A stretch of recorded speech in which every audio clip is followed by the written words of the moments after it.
Every top expert has said this is a complete moral panic. This is nonsense. Sites like Reddit couldn't exist.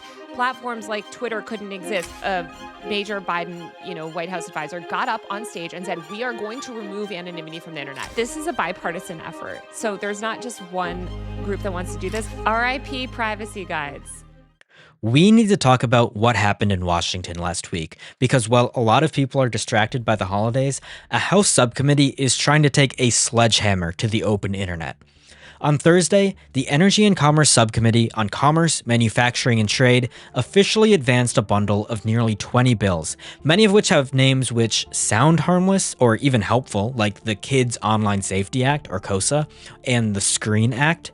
But when you actually take a look at these bills, the reality is much darker. These bills are not about safety at all. They are about implementing mass surveillance on an unprecedented scale and dismantling privacy and free speech on the internet as we know it. Among these bills being advanced is the Screen Act, which will effectively mandate identity verification via your government ID to access completely legal content across most of the internet.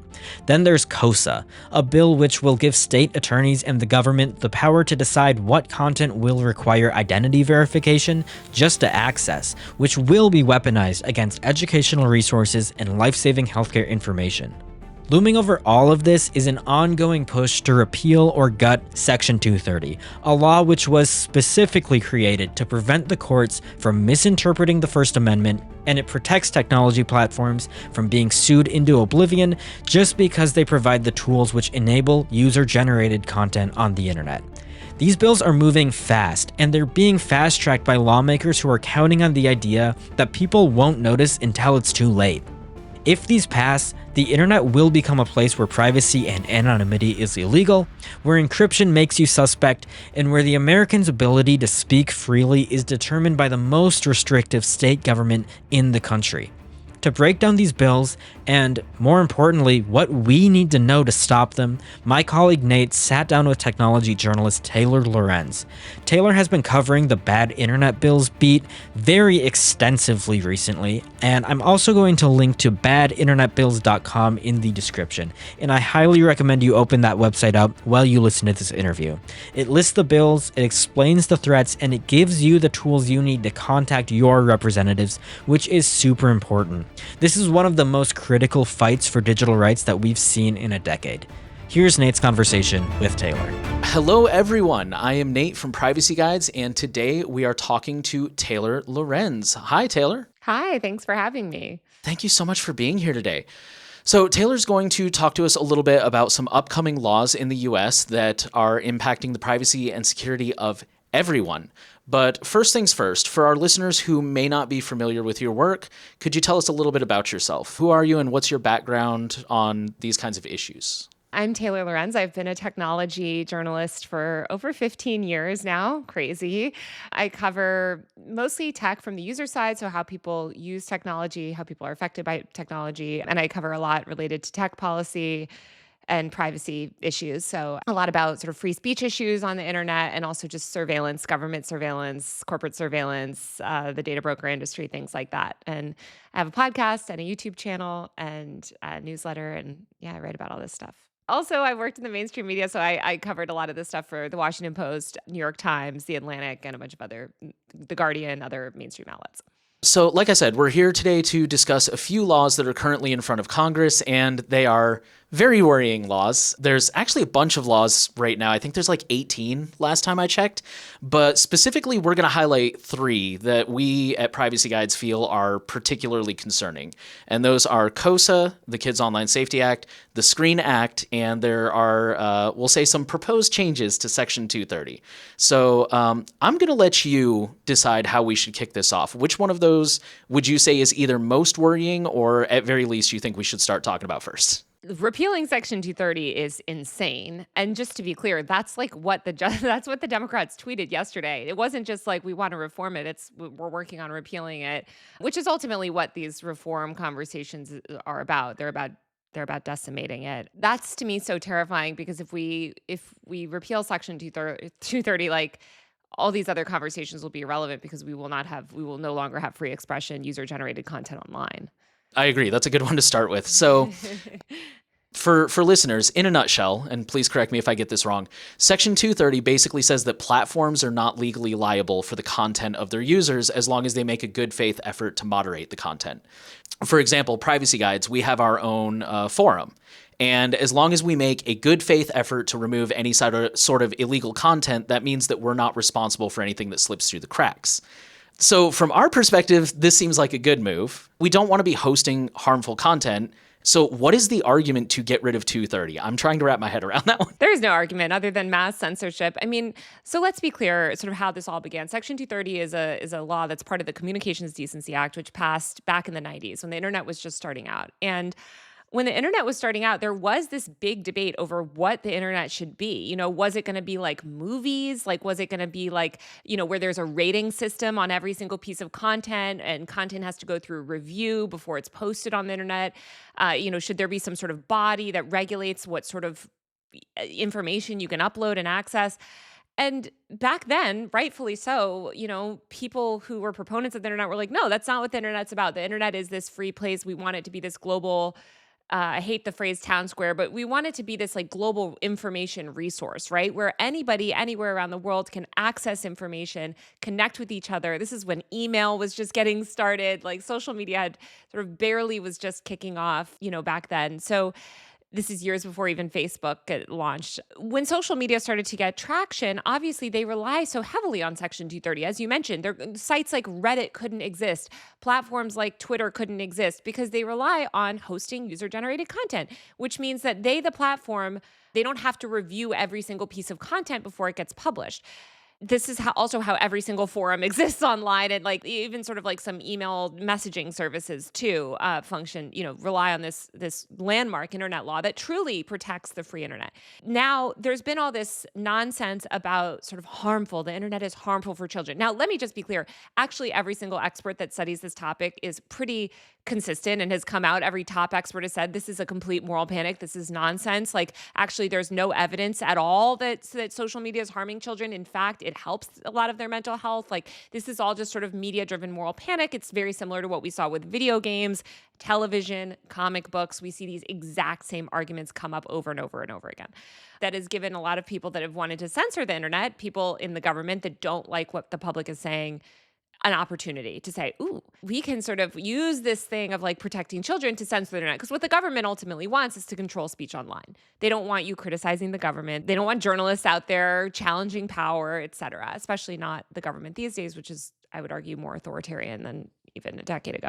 So they've decided that Section 230 has become this boogeyman where basically they're like, let's destroy Section 230. That will destroy user-generated content. We'll eliminate free speech. And they claim, we just want to reform it. We want to hold big tech accountable. Why isn't Facebook more accountable for the things that are being said on the platform? First of all, we have accountability. Like you can sue these platforms if they're doing illegal things. You can prosecute these platforms for certain types of harm. Like, it's not like it doesn't exist. If Facebook played an active role in, doing something hard, like Facebook has been subject to countless lawsuits. Okay. It's not like you cannot sue Facebook, but as you mentioned, like we want to hold the people responsible for the speech. So if somebody is using, a messaging app, for instance, to mass message people information that, is considered harmful or is defamatory or something, that person who says the speech should be liable for the speech.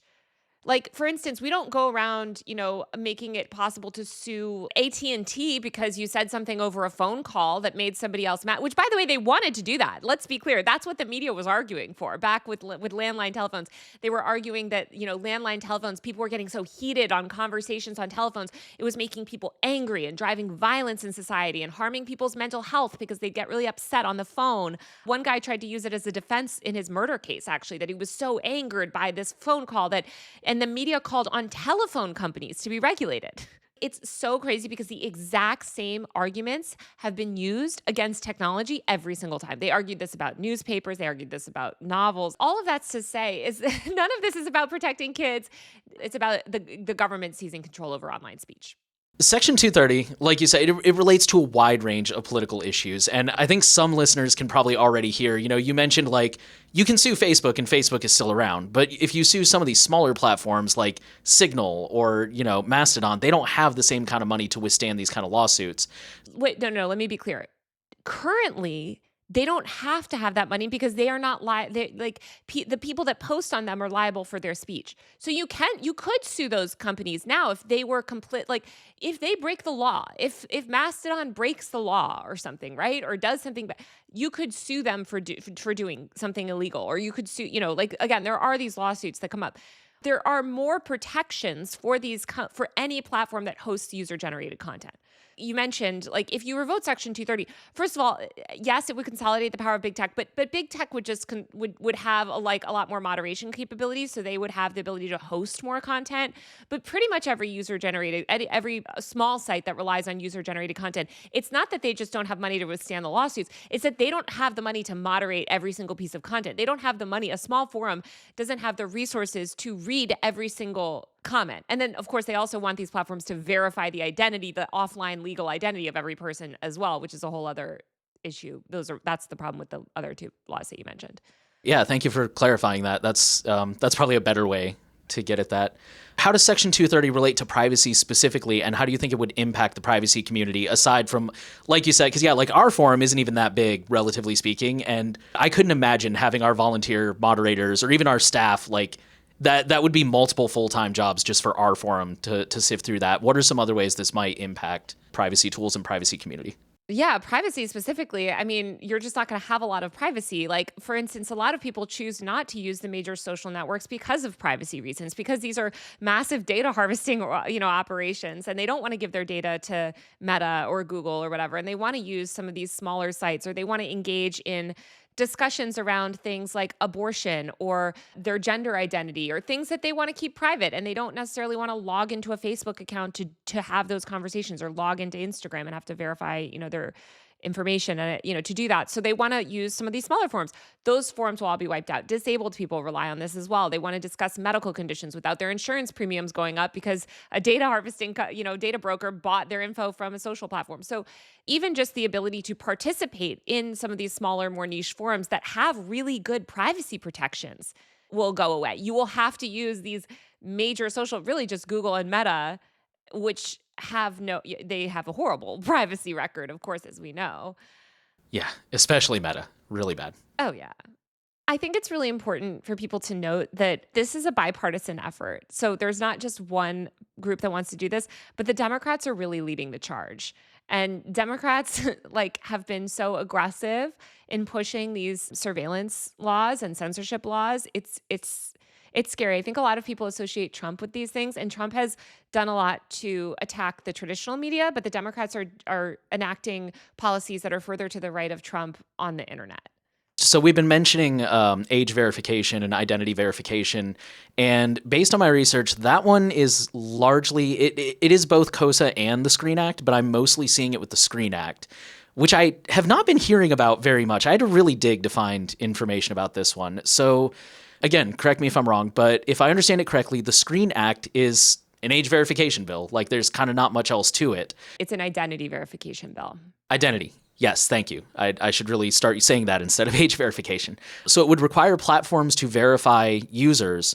Is this, again, because it's kind of hard to find information about this one, is this just across the board, all platforms, or are they trying to sell this as one of those only larger platforms, or how is that one supposed to work? Yeah. So this came out of anti-porn groups and these extreme far-right sort of Project 2025, Heritage Foundation affiliated groups and so did KOSA, to be clear. These are both originated in these far-right anti-LGBTQ circles where they thought, okay, how can we get LGBTQ content off the internet? We designate it as profane, which they also designate any sort of sex ed education as profane. And then we force it through Congress by saying, oh, we'll protect the kids from porn. What they mean by porn is sex ed, abortion information about feminism, LGBTQ content. And by the way, I'm not making, Mike Masnick at TechDirt has done a great job of the Heritage Foundation coming out and saying this. They're saying it publicly. It's not even a secret. They're yes, we can't wait to get this content off the internet. And so they want to do that through identity verification. As you mentioned, the Screen Act is more overt than KOSA, but both of them have the exact same effect. The Screen Act is just anything that has adult content, which is literally anything because again, adult content is completely subjective. And if you look at, for instance, that it was some sort of Trump terror memo called NSPM 7, where they designate, who's hostile to America, who's considered a terrorist. And it's just like anybody that is against quote unquote American values, anybody that's against quote unquote Christian values. These are all highly subjective things. So it's similar with the Screen Act, where it's like, adult content just is any content that the government doesn't like. So we saw this happen with the Online Safety Act. We have here the Kids Online Safety Act. In the UK back in 2023, they passed the Online Safety Act, which just went into effect a couple months ago.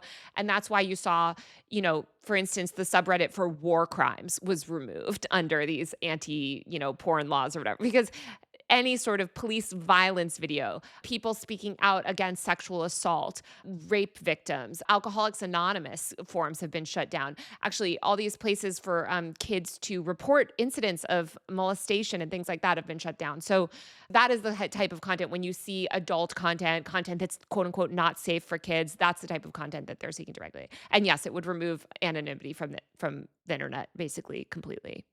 So this would require, again, like all platforms, because, the common argument is like, when I go buy alcohol, I have to show ID, right? Whoa. No, you don't. Identity verification is nothing like showing your ID in the real world.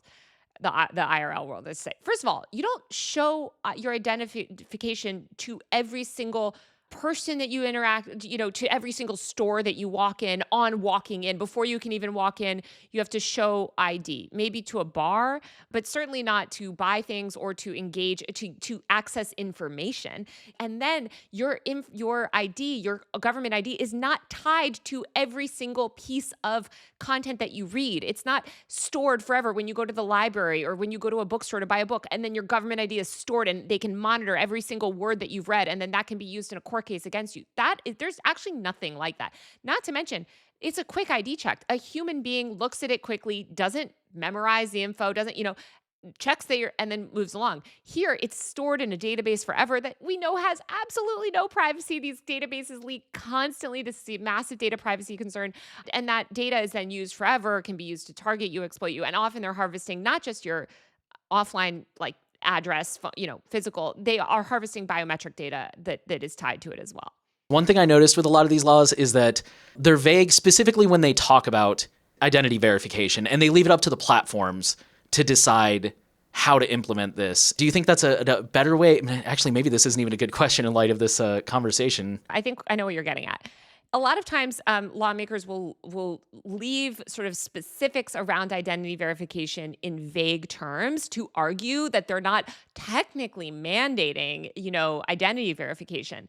That's such a lie. Like, they know exactly what they're doing, and they know that what they're doing because the identity verification lobby, has basically written half of these bills. This massive, they're about to get billions of dollars if these laws pass. So, but it's also just like a farce. There is no way to verify anybody's offline identity in any sort of platform, whether you're a third-party platform or a major platform, without violating their privacy. It just doesn't exist. You have to either harvest their biometric data, but even if you harvest the biometric data, that biometric data and then your behavior patterns can easily be tied to your offline identity, or you have to, verify things with your offline identity and often confirm things in other ways. But there is no privacy forward way to verify your identity because they have to harvest a lot of information to verify your identity. And anytime you're trying to cordon off parts of the internet for children or make things safe for children and try to age gate anything of the internet, a lot of people hear, oh, age verification. Okay, so kids will have to verify their ages. No, in order to know who's a child, everybody has to give up their information. And in case you weren't thinking oh, maybe you're still giving them the benefit of the doubt, let me tell you, I was at the Biden White House last August at this big day that they had for content creators to push their agenda, whatever. Neera Tanden, a major Biden, White House advisor, got up on stage and said, we are going to remove anonymity from the internet. Don't you wish you could unmask every troll, is how they were selling. Because they also try to sell these things as some sort of answer to online bullying, even though we know actually removing anonymity doesn't help bullying at all. Literally go to the Facebook comment section of any post, you can see people are happy to bully under their government names. But, they're explicitly saying it. So this has been a goal of the Democrats for a while, and the Republicans as well, is to completely remove anonymity from the internet, in part to prosecute that. You're seeing already this happen with people getting fired or in legal trouble for comments about Charlie Kirk or, comments that the government doesn't like about Israel or foreign policy, things like that. I think the Screen Act is so insidious. It's just as bad, if not worse, than KOSA. But KOSA, because KOSA has been this thing for so many years and there's been a little bit more activism around it, people are just more aware of it and they're not as aware of the Screen Act. The Screen Act is just as bad. To be clear, all 18 of these laws in this child online safety package are very bad. Very bad. There's the App Store Accountability Act, which is also really bad. That puts age verification on the App Store level, which actually is worse in a lot of ways. Like, trust me, there is not a single, all of these laws are very bad, but they have so many different names, it's hard to keep up. I pointed out recently, actually, on the topic of the App Store one, I said that I think it's really telling that even Apple and Google, or specifically a lot of these companies are like, yeah, we're all in favor of this age stuff, but we don't want it. We don't want the IDs. We don't want the data. Make Apple and Google do it. And they're like, no, we don't want it either. And I think that's really telling that all these companies are like, yeah, it's a great idea, but not in my backyard. Well, what's really scary, they say that, but then they pre-comply. Meta and YouTube are already harvesting a huge amount of data. They announced this publicly over the summer where they said, we're going to start age assuring things, where we're going to start harvesting biometric data. We're going to start monitoring more about how people use Meta and YouTube products. So, if you watch too many skibbity toilet videos, now you're classified as a teen and you have to verify your identity. I spoke to an undocumented woman who this happened where she was using her main computer. Her child was watching YouTube. It flagged her as a child. Obviously, you can understand why someone who's undocumented is extremely concerned about that. Like, that's already happening now. And I think it's really scary because this is like what we hauled Mark Zuckerberg in front of Congress for in 2017 and 2018. Remember he was like, sir, I sell ads. Or like, you could, Cambridge Analytica, you're collecting all this data. Now they're mandating that they collect even more data and they're giving them complete cover to start collecting huge amounts more data. This is like 6 years or 8 years later. I'm like, what year is it even? And like they went from, hey, you're not doing enough to protect users' data to, hey, yeah, go ahead and harvest some, like monitor everything because we're going to pass these laws anyway. Like as long as you give that info to the government when we ask, collect all you want. And the TikTok ban is part of this as well, of course, because of course our data is actually less safe now that under this new ownership structure than it was previously. That will take us to the Kids Online Safety Act, which you just mentioned a minute ago. Like you said, our listeners are probably a little bit more familiar with because this one has been in the public eye a little bit. It was originally introduced in 2022, and the original idea, again, on paper, is that platforms like Facebook and YouTube should be responsible for mitigating quote-unquote potential harms. You mentioned that a minute ago, too, to children who are using the service. I don't even want to say that language because that's not what it does. That's not what it says, and that's not what it does. What it says is that platforms need to censor more content, and they need to censor more content in line with what the government perceives as harmful.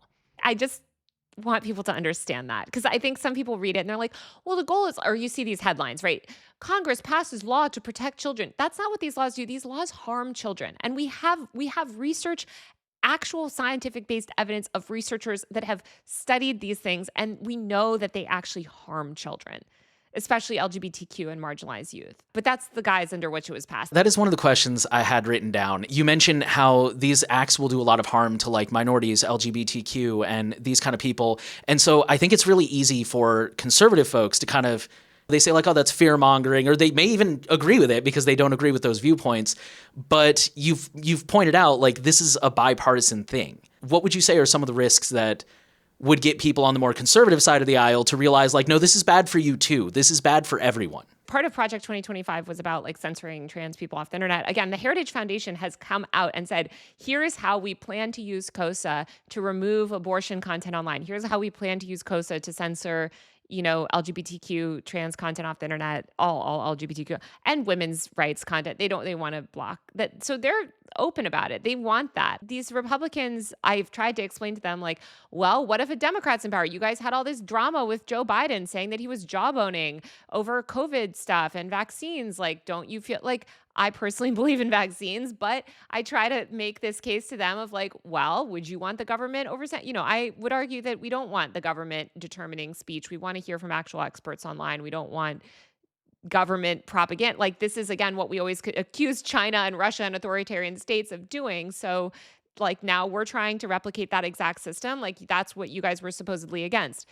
They're not actually against it. They just want to, once they seize power, like their whole thing is like, oh, well, okay, we're going to pass it under us. So we're going to they're going to bake into law where it's written in a way that will be used to censor all the content that they don't like, and then the left will never get power again, which they're probably right, actually, about that. Like, if they can effectively control the internet and skew it so effectively to the right wing, which they have already done in some ways, the left won't ever get power again. So that's what, when you talk to these staffers, they're like, well, there's not going to be another Democratic presidency. We won't have to worry about it, which is bleak.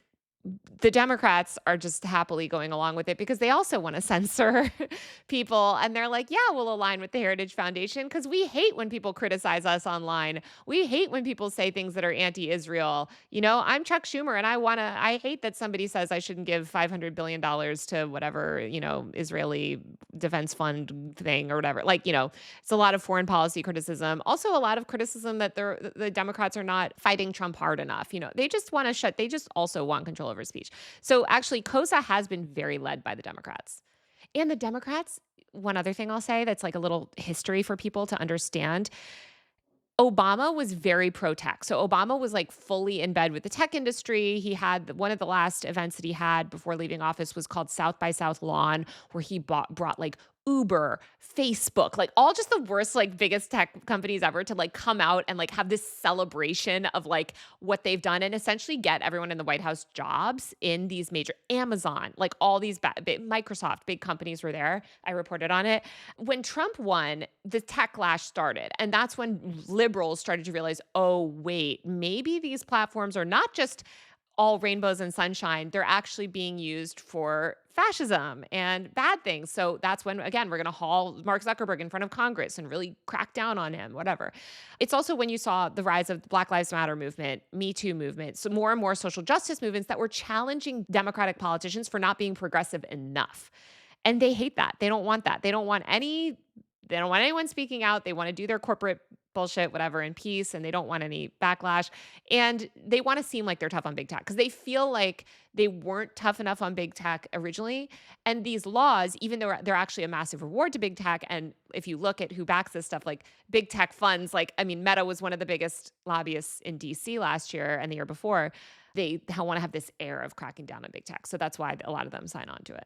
You kind of covered a lot of so my question here was, I saw your recent interview with Ari Cohen, which was great, by the way. He mentioned that the latest incarnation has no carve-outs for smaller platforms. So again, my goal is I'm kind of trying to bring this home to viewers. Again, Privacy Guides, we have a forum, a Mastodon instance, a PeerTube instance. RIP as a U.S. organization. Exactly. We would be subject to KOSA compliance. So I'll just say something too, I think people, again, because there's this framing of cracking down on big tech, people think like, oh, we're going to get that. We're going to really stick it to Meta. We're going to whatever. And they don't actually realize how many smaller internet services they do rely on. Because when you think of social media, you think of Google and YouTube and stuff. And I understand not everyone's on Mastodon and PeerTube and things like that. Those would go away under these new laws. But they might turn to a subreddit for information when they're looking about something. They might end up on a forum. They might just be on a website that has a contributor model that doesn't necessarily moderate so heavily. Or they might want to participate in a campaign, hey, let's all get, they're gonna, I don't know, build a giant cell phone tower in my backyard. Let's all come together and do this social media campaign to kind of prevent that. You won't have that ability anymore because all of your stuff will have to be approved by some intermediary that is willing to take on the liability of your activism and your speech. So there won't be any internet activism online. There won't be a way to engage in that because nobody's going to any organization that would take on sort of any sort of mass liability for that stuff would just be sued out of existence. So there's such a mass chilling effect. And I think a lot of people don't realize actually how much, even platforms like Nextdoor, right? You might not think of these when you're thinking of main social media, but there's value in that. People get value, even these marketplaces. There's just a lot of user-generated content online that people don't think of as user-generated content and that they engage in. And messaging apps might be subject to this as well. So it's just what about your WhatsApp group? What is the threshold for that? Is that counting as social media? Probably. You won't be able to mass distribute information really in the same way anymore. One thing I want to add on to that I think the key there was mass distribute information, because It frustrates me, but I see this a lot in the privacy community where, for example, Google says they're going to stop allowing side loading on their phones. And there's so many people that are like, oh, well, I'm super tech savvy. I know how to get around that. And it's like, that's really great. Most people don't. And so, there are always the people that like, oh, well, I'll know how to roll my own Messenger app and still be able to use it. And it's like, cool, you and like 6 other people.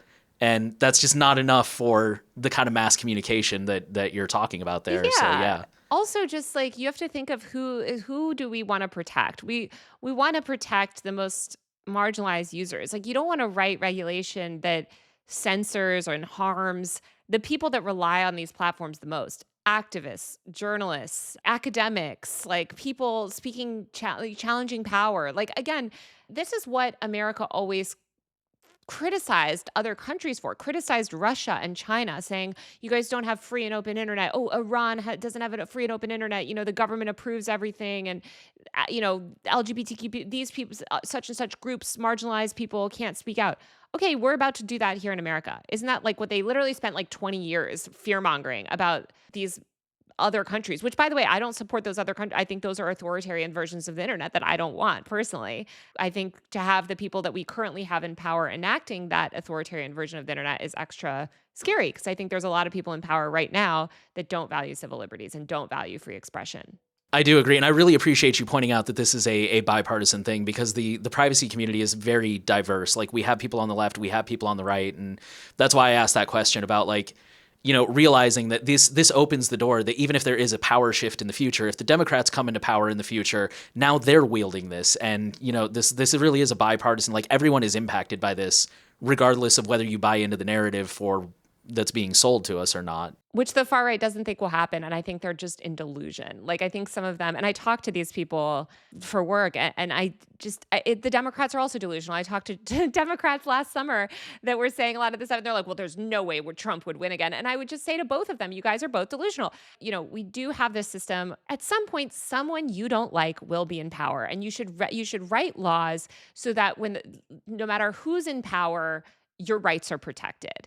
Because when you write these laws, and I think the left and the right both have become very anti-free speech. Like leftists just want to censor people on the right. People on the right want to just censor people on the left. And you see very few organizations, this was criticism of the ACLU and some other orgs, you see very few organizations except FIRE and I think some others that have done a good job of really being bipartisan and being like, we're standing up for free speech, even speech that we don't like, even speech that we find morally reprehensible. Like we will defend speech. Again, not if it's criminal, not if it's like directly harm, but you know what I mean? Just protecting people's right to expression is very important. And their right to privacy is very important. I think that's the other thing is like we deserve anonymity on the internet. I think it's very dystopian to have everything that we say online and read and consume and watch online tracked by the government.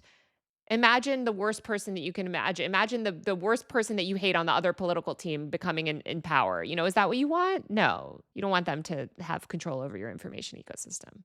We've covered all the questions that I had written down, but I always like to kind of open the floor. Is there anything that didn't come up that you're like, no, I really want to make sure we talk about this before I go? Well, I just would tell people to get involved. Like I see a lot of nihilism online these days where people think, oh, it doesn't matter. Oh, what can I do? Truly, I promise you, I've talking to people in these offices, these congressional offices, it does make a difference. Fight with them. I've had people call and say, oh, and they said that, the staffer dismissed me and they say, oh, there's not doing identity verification. Yes, they are. Like, don't let them gaslight you. Call them, make your voice heard, sign. There's a really great website called BadInternetBills.com, which Fight for the Future, a digital rights organization put together. It's so great. It makes it so easy. You can sign, their form. You can send a letter to Congress. They tell you exactly what to say. They have overviews of all of these bad laws. Yeah, I really encourage people to go to badinternetbills.com and just make their voices heard because we, as you mentioned, we actually were able to stave off KOSA before. We're able to stave off. We need to make it clear that we, the public, do not want this gross invasion of privacy. Yeah, we've been pushing that website a lot on our weekly live streams for sure. It's great. And I've been seeing it pop up on a lot of, when I was doing research for this, I'm seeing it pop up in a lot of other places too, which makes me really happy. It's so great. I'm so glad that they put it together because it's just very easy. Yeah, Fight for the Future rocks. They're doing great work. Taylor, thank you so much for your time today. You are very active in continuing to discuss these kinds of issues and talk to experts about it. So where can viewers and listeners continue to follow your work on this stuff? Yeah, I'm on YouTube, just at Taylor Lorenz. I have a series called Free Speech Friday, where every Friday I talk about these issues. I'm starting live streaming soon too to talk about, because there's just so many issues. I can barely, one video a week is not enough. But yeah, you can find me on YouTube or my newsletter, which is just usermag.co. I think that's all we got. Thank you so much again for your time. We really appreciate it. Thanks for having me. We want to thank Taylor again for making time in her busy schedule to come and talk to us. This interview came together on very short notice due to the pace of current events, so we really appreciate her being flexible and lending her expertise. Privacy Guides is an impartial nonprofit organization that is focused on building a strong privacy advocacy community and delivering the best digital privacy and consumer technology rights advice on the internet. If you want to support our mission, then you can make a direct donation on our website, privacyguides.org. To make a donation, click the red heart icon located in the top right corner of the page. You can contribute using standard fiat currency via debit or credit card, or opt to donate anonymously using Monero or with your favorite cryptocurrency. Becoming a paid member unlocks exclusive perks like early access to video content and priority during the This Week in Privacy livestream Q&A. You'll also get a cool badge on your profile in the Privacy Guides forum and the warm fuzzy feeling of supporting independent media. Thank you for watching, and we will see you in the next video.